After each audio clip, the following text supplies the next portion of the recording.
Bonjour et bienvenue à tous dans cette édition d'Alter Ego, l'émission qui donne la parole aux femmes leaders et aux hommes alliés.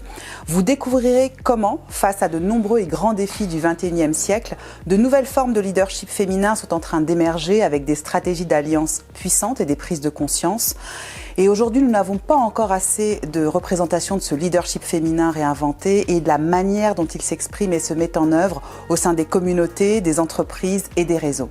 Tous les mois, avec Alter Ego, nous souhaitons vous faire découvrir leur vision du leadership, mettre en lumière leur parcours, ce qui les guide, ce qui les inspire et surtout ce qui leur tient à cœur, qu'elles soient des femmes politiques, des chefs d'entreprise, des sportives, des dirigeantes, des entrepreneurs, des artistes ou des scientifiques. Aujourd'hui, nous recevons Kadia Moisson. Alors, vous êtes une femme polyfacette, entrepreneure, dirigeante, gérante, engagée sur le continent africain ainsi qu'en Europe. Bonjour et bienvenue, Kadia. Bonjour. Alors, avant qu'on revienne justement sur ce qui a construit votre parcours, qu'il soit à la fois professionnel, qu'il soit à la fois au niveau de votre engagement peut-être de militante, peut-être aussi au niveau associatif, je voudrais qu'on puisse aller regarder ce qui a forgé votre identité, notamment sur cette manière d'accompagner le capital humain. Il y a une grande sensibilité autour du capital humain. Merci beaucoup Léo Kadi et merci beaucoup de cette invitation. Je dis bonjour aux téléspectateurs qui nous regardent. Alors moi je suis née à Conakry, donc en République de Guinée. Donc, je suis originaire de la Guinée. Je suis issue d'une famille de 9 enfants et je suis la 6e. Donc nous sommes 5 filles et 4 garçons. Et j'ai commencé ma scolarité à Conakry, donc à l'école des martyrs, qui a d'ailleurs un peu changé de nom depuis. Mais donc j'ai baigné dans cette culture africaine auprès de mes parents, de mes frères et sœurs, de mes grands-mères, qui sont pour moi d'une grande inspiration. Et j'ai quitté la Guinée à l'âge de 9 ans, quand mon père a été nommé ambassadeur de la Guinée en Arabie Saoudite. Donc là, il fallait faire le choix, parce qu'il ne pouvait pas partir avec les 9 enfants. Donc il est parti avec les plus jeunes, donc moi, mes 3 sœurs et mon frère Sékou. Et nous l'avons suivi en laissant les aînés à Conakry, aux oncles et tantes, et nous les avons suivis en Arabie Saoudite. Donc, dans la carrière diplomatique de mon père, on a eu la chance de visiter, j'ai envie de dire, pour une petite fille comme moi, plusieurs pays arabophones, l'Arabie Saoudite, l'Égypte, et puis après, il y a eu le Maroc. C'est très intéressant parce que finalement, toute petite déjà, il y a déjà cette ouverture à la culture qui est finalement différente de la culture d'origine, à des mœurs aussi qui sont différents. Et donc ça amène cette jeune fille, Kadia, toute petite, à se questionner aussi finalement quel regard poser sur le monde. Et dans ces racines-là, alors vous côtoyez beaucoup de gens, parce qu'effectivement dans un environnement diplomatique, vous rencontrez beaucoup de gens. Quels souvenirs vous en gardez ? Alors le souvenir intéressant, enfin déjà quand je suis arrivée en Arabie Saoudite, ce qui était un petit peu douloureux pour moi, c'est qu'il a fallu que je recommence mon cursus scolaire parce que je venais de Conakry et l'école c'était il y avait un peu de dialecte, on parlait pas très bien français et du coup à l'école française de Jeddah, je me souviens que la directrice a expliqué à mon père que j'avais pas vraiment le niveau, donc il fallait que je sois un peu rétrogradée, j'ai envie de dire, de commencer au CP et donc je me suis retrouvée au CP avec d'autres enfants beaucoup plus jeunes que moi alors que j'avais 9 ans, donc ça a été un peu douloureux, mais avec l'encouragement de mes parents qui étaient derrière moi, qui me faisaient confiance, et puis surtout avec le travail, il fallait que je réussisse, parce que là, je me disais, mais je ne peux plus perdre d'années, donc j'ai déjà perdu 2 ans, là il ne faut pas que je traîne, donc je me suis accrochée dans mes études. Donc le souvenir, c'était un souvenir douloureux, mais finalement qui a été une très bonne chose.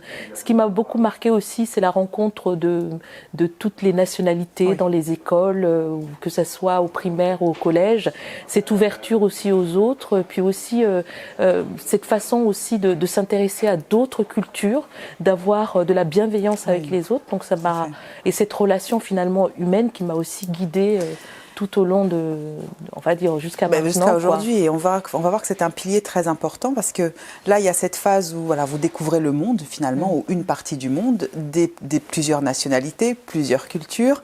Et puis, quelque part, j'ai noté aussi dans votre parcours qu'il y a cette notion un peu d'engagement pluriel, comme un moteur de vie.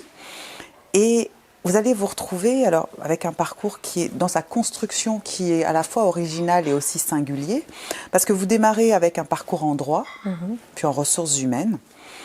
Et en 2015 arrive ce qu'on va appeler peut-être le premier tournant important, puisque là, vous vous lancez dans l'entrepreneuriat. Alors, est-ce que vous pouvez nous dire d'abord ce qui vous a donné envie de quitter, j'allais dire, ce côté un petit peu sécurisant pour aller dans l'entrepreneuriat, et qu'est-ce que vous y avez appris? Alors, je vais faire peut-être un petit retour en arrière. Donc, quand j'ai quitté mes parents, j'avais 17 ans, donc j'arrive en France pour faire mes études. Donc, je fais mon lycée, mon bac, etc. Et vous avez raison, Léo Caddy, je me dirige vers les études de droit. Donc, je fais un cursus tout à fait normal. Donc, je termine mon DEA de droit. Après, je cherche du boulot, comme tout le monde. Et j'atterris, en fait, par la force des choses dans les ressources humaines. Donc, dans les ressources humaines, et j'en fais finalement mon métier plus tard. Donc, j'ai eu la chance et l'opportunité de travailler dans des entreprises vraiment intéressantes, de services, pas françaises, mais plutôt étrangères, hollandaises, israéliennes, qui était justement une de mes plus belles expériences, ICTS France à Roissy. Ça a été vraiment une expérience assez sympathique. En tout cas, j'en garde un très très bon souvenir avec de très bons managers qui m'ont réellement inspirée. Et donc, au fil de l'eau, je continue dans cette trajectoire et j'arrive en 2015 comme salariée dans une association. Donc j'étais en charge des affaires sociales et du juridique et bien entendu des ressources humaines. Donc c'est une association qui existe toujours, qui est basée à Bobigny, qui s'appelle Iris Messidor et qui est une association qui accompagnait des handicapés psychiques. Donc il y avait une centaine d'handicapés psychiques et une quarantaine de salariés pour les superviser. Et moi j'étais là pour accompagner les salariés au niveau, on va dire, juridique du terme, et puis animer les institutions représentatives du personnel. Et être dans ce milieu-là, où la santé mentale est un facteur important, ça a eu un effet déclencheur parce que les émotions étaient, on va dire, soumises à rude épreuve. Il fallait faire preuve d'empathie, de bienveillance, mais en même temps, on avait face à nous, on va dire, les difficultés de la société et puis aussi les problématiques des familles pour accompagner un enfant handicapé ou un adulte handicapé. Et c'était vraiment très très dur d'être dans cet environnement-là. Donc, et je pense que ça a été l'élément déclencheur où à un moment donné, je sais pas, j'ai eu à un moment donné envie de faire une pause, de me poser des questions, d'être en silence avec moi-même. Et là, quand on commence à réfléchir, ça m'a plu. Et c'est là où tout remonte, etc. Et je voyais, je le dis avec émotion, et je voyais aussi mon père, ma mère vieillir, en tout cas avancer en âge. Et je me disais, mais Kadia, et papa m'a toujours dit, et maman aussi me disait toujours, mais tu sais, bon, tu as ta vie, tu es une femme dynamique, etc. Mais n'oublie jamais d'où tu viens. Donc, et mes grands-mères nous ont, maternelles et paternelles, qui ont toujours vécu avec nous, puisque en Afrique, nous vivons avec nos anciens chez nous. Donc moi, j'ai grandi avec mes deux grands-mères qui habitaient vraiment chez nous et m'ont toujours dit, faut être fier de tes racines et toujours tourner la tête derrière pour voir ce qui se passe, etc. Donc j'ai été élevée dans cet amour de mes ancêtres, cet amour des anciens, cet amour de mon pays et de mes racines. Et voyant mes parents, que je voyais assez régulièrement, parce qu'ils venaient nous rendre visite à Paris, et je me dis, mais il faut que je fasse quelque chose, aussi petit soit-il, aussi petite soit-elle, il faut que je rende ce que j'ai reçu finalement de ces parents-là. Et vivant dans cet environnement associatif, ça a été en fait un élément de facteurs qui ont un peu créé une espèce de boule. Et du coup, je suis allée voir ma directrice donc de cette association, qui est une femme charmante, Agnès. Et donc je lui ai dit, écoutez, vraiment là, je peux plus continuer. Il faut que je m'arrête. Et donc elle a très bien compris. C'est une femme extrêmement intelligente, très humaine. Et donc j'ai fait cette pause. Donc je me suis laissé le temps de la réflexion pour savoir ce que j'allais faire, etc. Et l'idée de m'engager dans l'entrepreneuriat, de prendre un sujet finalement, et même de m'engager dans la vie associative, tout est parti de là. J'avais envie vraiment de rendre cela.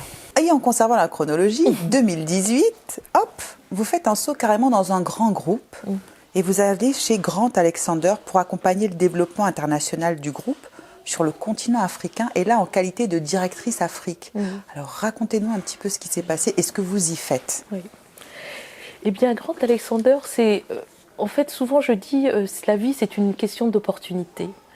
Et les opportunités, il faut savoir les saisir au bon moment, parce qu'elles ne se présentent pas toujours tout le temps. Donc il faut vraiment... j'ai eu vraiment la chance de rencontrer le PDG de Grant Alexander, qui est Henri Vidalinck, qui à ce moment-là, donc qui est un vrai leader avec une vraie vision, avait envie on va dire, d'explorer d'autres univers, d'autres continents. Et il se trouve que cette rencontre a été vraiment une réelle opportunité pour moi. Et quand il m'a proposé de prendre la practice Afrique, j'ai pas hésité longtemps parce que c'était l'Afrique. Oui. Et comme j'étais déjà, après cette rupture, l'Afrique était ce fil conducteur finalement qui me guidait, j'ai tout de suite dit oui. Et puis il me faisait confiance parce que le Grant Alexander, c'est un groupe qui a plus de 30 ans et donc qui est spécialisé dans l'accompagnement, dans le recrutement par approche directe de cadres et dirigeants. Donc qui est un groupe indépendant multispécialiste et c'est de la chasse de tête, hein, si je puis m'assumer ainsi, c'est vraiment un groupe, un des pionniers de la chasse de tête, donc aller identifier des profils et des talents pour les justement mettre à la disposition des clients qui nous font confiance pour accompagner leur performance. C'était, on va dire, un métier nouveau. Certes, je venais des ressources humaines, mais les ressources humaines, c'est tellement vaste. C'est de la formation, c'est du recrutement, c'est du conseil, etc. Bon. Et donc, il m'a fait confiance en me confiant cette charge. Et j'ai eu on va dire, je me réjouis et surtout, j'ai la grande satisfaction d'avoir ouvert l'année dernière un bureau de représentation Grant Alexander à Abidjan en m'appuyant sur une partenaire locale parce que je suis convaincue que pour les entreprises françaises qui partent à l'export, il est important, surtout sur le continent africain qui est un continent de diversité où aucun pays ne se ressemble et il était important de créer ce lien de proximité avec des partenaires locaux. Donc c'est ce que nous avons fait. Et voilà, donc le saut, Grant Alexander, et je continue d'ailleurs. Et vous êtes toujours à leur côté, Absolument. Vous continuez à faire évoluer les choses. Dans ce parcours que vous avez construit, on a parlé de la dimension entrepreneuriale, on va aller regarder du côté un petit peu plus associatif, parce qu'il y a un sujet qui mérite aussi d'être partagé. Quels sont les grands enseignements que vous avez tirés, peut-être les fiertés en termes de réussite, et peut-être est-ce qu'il y a des choses sur lesquelles vous vous dites tiens, j'aurais préféré les faire autrement? Au niveau de Grant Alexander ou de manière générale? Non, d'une manière générale. Déjà, c'est quelque chose que je regrette, c'est de ne pas... j'ai eu la chance de vivre dans des pays arabes. Je regrette de m'être pas impliquée dans l'apprentissage de l'arabe. Parce que c'est une langue que j'aime beaucoup. Énormément, j'avais plein de copines égyptiennes, libanaises qui étaient dans mon école. Donc ça, c'est quelque chose que je regrette, mais je me dis, il n'est jamais trop tard. Donc, donc ça, voilà, si j'avais pu faire autrement en retournant la tête derrière, c'est peut-être pousser mes parents peut-être à me mettre aux langues étrangères, et notamment à l'apprentissage de l'arabe, que je parlais un petit peu comme ça, mais que je n'ai pas approfondi. Alors, vous allez rentrer après dans un environnement qu'on va appeler très masculin, alors un peu de politique, un peu d'engagement à ce niveau-là, mais surtout, vous allez rentrer sur un projet très important, votre ONG. Alors, Audacity for Africa, qui a pour mission de promouvoir la formation professionnelle des jeunes, des femmes, valoriser l'entrepreneuriat des femmes, sensibiliser autour des fléaux sociaux. Comment vous arrivez d'ici à créer quelque chose pour là-bas ? Comment vous arrivez à vous imposer? Quel type de leader vous êtes quand vous posez ce souhait et cette ONG-là? Alors, Audacity est né effectivement au moment de ce questionnement en 2015. Et donc, on a commencé à y réfléchir. J'ai commencé à y réfléchir avec des amis, déjà en France, qui m'ont soutenue, notamment une de mes très bonnes amies, Anne-Christine, elle se reconnaîtra si elle voit cette émission, qui m'a beaucoup encouragée, qui vient du monde de l'associatif aussi. Et je voyais cette association, enfin, en tout cas, son implantation, pour moi, ça ne pouvait être qu'en Guinée, de par mes origines. Et puis je me suis dit, il fallait aussi qu'elles soient en France, c'est-à-dire qu'on puisse avoir le pendant en France parce qu'il y a une vraie diversité en France, il y a une présence forte de la diaspora guinéenne en France. Absolument. Et par ailleurs il y a beaucoup de femmes qui entreprennent, qui n'ont pas forcément les moyens, les outils justement pour pouvoir les aider, pour pérenniser leurs activités. Donc il y avait cette volonté réelle d'asseoir cette ONG, en tout cas cette activité associative en Guinée et en France. Donc on a commencé par la Guinée. Et la Guinée, au départ, moi, j'avais pas vraiment de relais. Donc, j'y allais au fil de l'eau, certaines années, quand j'avais la possibilité d'aller. Et puis, j'essayais de détecter, grâce à des amis sur place, des initiatives qui nous parlaient, c'est-à-dire qui nous inspiraient. Comme par exemple, soutenir une femme qui avait créé une bibliothèque à Sanfonia. Elle s'appelle Uribailo So, qui avait créé une bibliothèque, un lieu d'accueil pour des jeunes qui étaient dans son quartier, pour leur permettre de découvrir un livre ou d'avoir juste un temps où ils pouvaient partager, prendre un goûter, etc. Donc il y avait tous les âges. Je l'ai rencontré lors d'un forum à Conakry en 2017, qui avait été organisé par l'association Femmes Performantes, qui est créée par Esther Seké, que j'aime beaucoup, et qui est une femme camerounaise d'une grande inspiration. Et donc, quand elle m'a invitée à ce forum, en tant que guinéenne, on avait été mis en connexion via une amie, comme ça se passe souvent. Et au cours de ce forum, j'ai rencontré vraiment des femmes guinéennes très engagées sur le terrain, et j'ai eu envie avec Audacity, effectivement, de pouvoir apporter notre aide. On est une petite association. Ce qu'on se donne comme mission et comme ambition, c'est de dire qu'est-ce qu'on peut apporter en fonction de nos moyens, en fonction de ce que nous avons. Alors ça peut être juste de la mise en relation, ça peut être de la connexion réseau, ça peut être faire une opération de crowdfunding pour lever des fonds pour accompagner leur activité. Donc c'est ce qu'on a fait notamment avec cette jeune entrepreneur qui avait sa bibliothèque à Sanfonia, pour justement, grâce à des missions, des dons que nous avions, pouvoir soutenir son activité. Et le soutien, pour elle, ça s'est matérialisé, par exemple, à payer son loyer pendant 6 mois. Voilà. Donc, et ça, on a pu le faire en 2017, parce qu'à l'époque, je sollicitais des entreprises françaises. Enfin, je tapais à la porte des entreprises en disant, voilà, je viens de créer mon association, voilà ce que nous faisons, etc. Je savais, étant du monde des ressources humaines, que les entreprises avaient leur politique RSE, essayaient aussi de s'engager. Et j'ai eu la chance de rencontrer une femme qui n'est maintenant plus, je crois qu'elle est partie à la retraite, qui s'appelle Sylvie Préa, qui était la directrice RSE du groupe Société Générale. Quand je suis allée la rencontrer pour lui parler de notre projet, elle m'a dit « Ah, mais vous tombez bien, parce qu'on est en train de mettre en place un projet de hackathon pour aller sourcer des femmes issues du secteur de l'informel, pour justement les aider à trouver des bons outils financiers pour pouvoir se développer leur activité, etc. » Donc il y a un vrai sujet. Donc il s'est trouvé que c'était au moment où moi je démarrais avec Audacity, et ce qui fait que la Société Générale nous a fait confiance à ce moment-là, et ça a duré pendant 3 ans, donc 2017, 2017, 2018 et 2019. Et les dons que nous avons pu avoir nous ont permis effectivement de financer des micro-projets, etc., soutenir la bibliothèque, aider la coopérative de femmes de Guinée forestière, la coopérative Dion-Pilot. On les a aidés à sécuriser leurs portes, par exemple, faire des dons ponctuels aux différentes femmes qui avaient des activités génératrices de revenus et qui se battaient pour leur autonomie. Donc en fait, Audacity, c'est ça.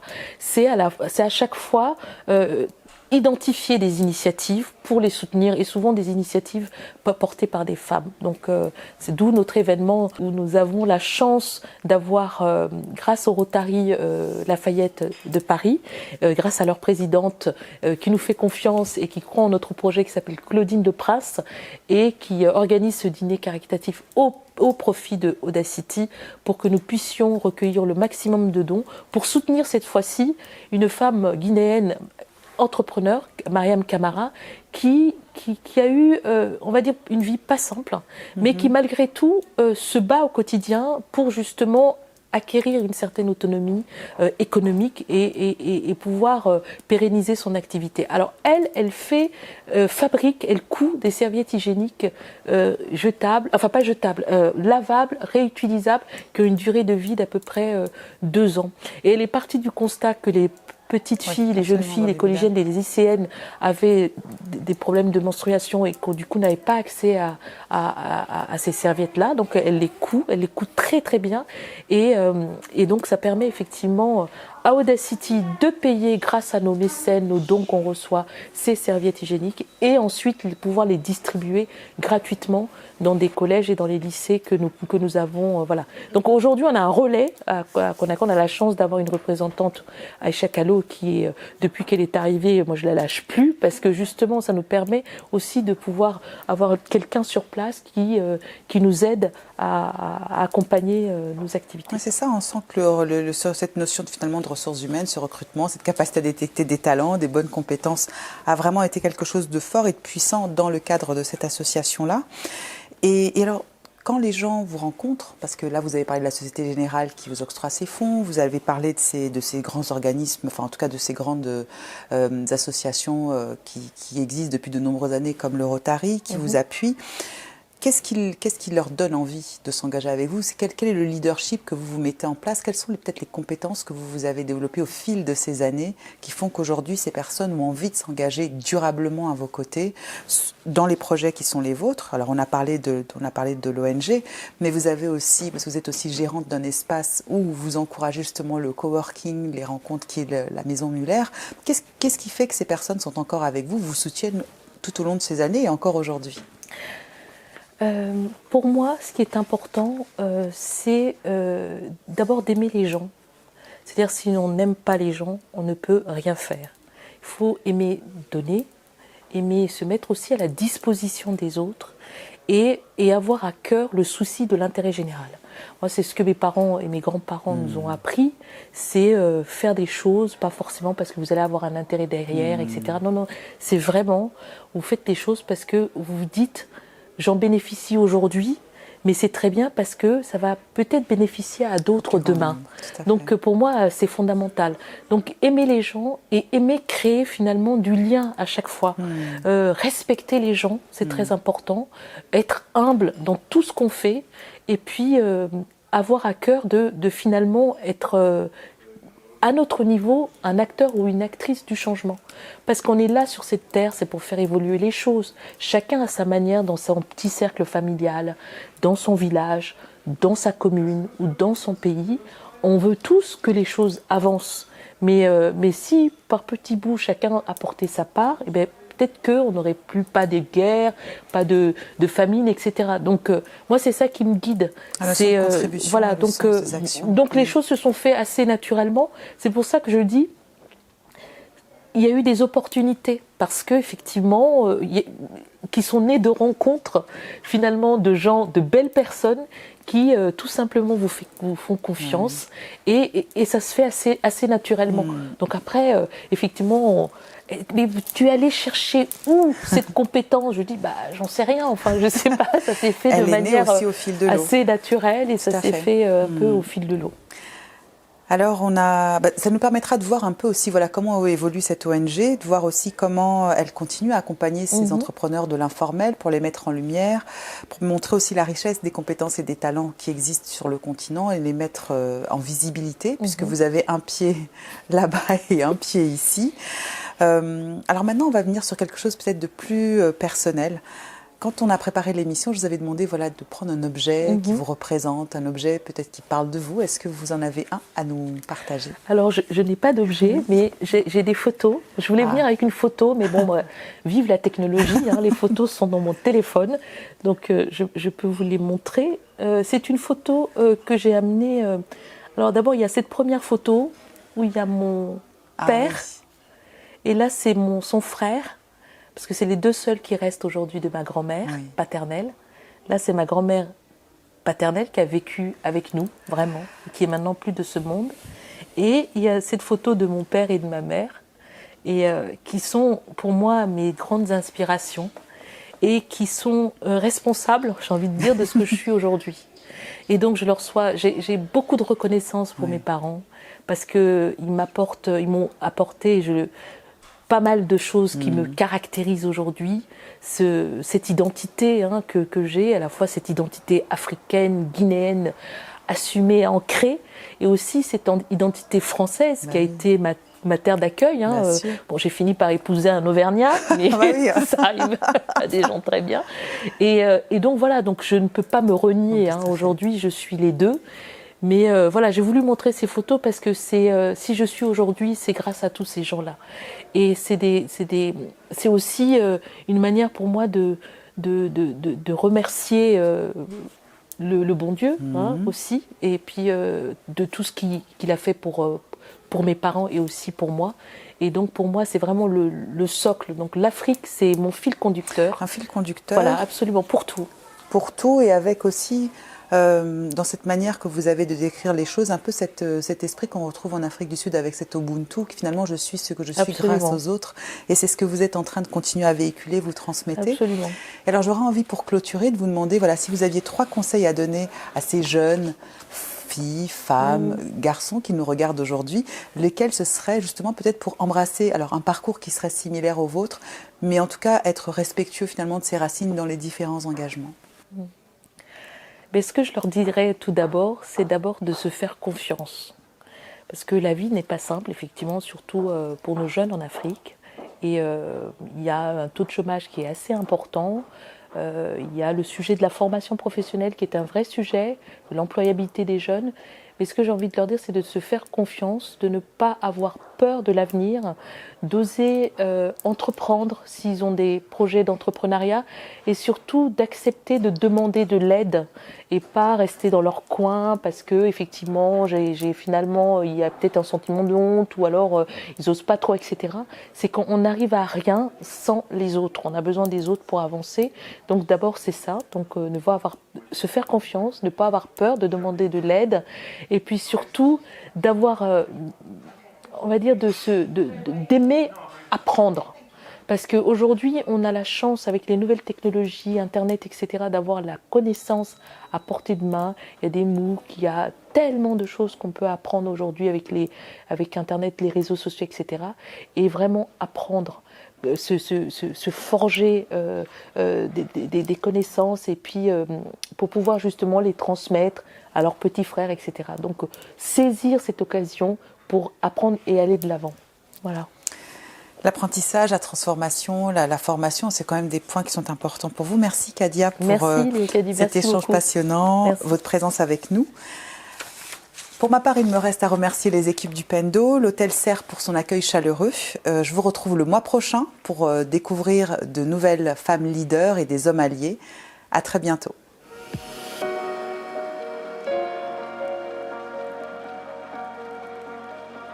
You're the quiet child.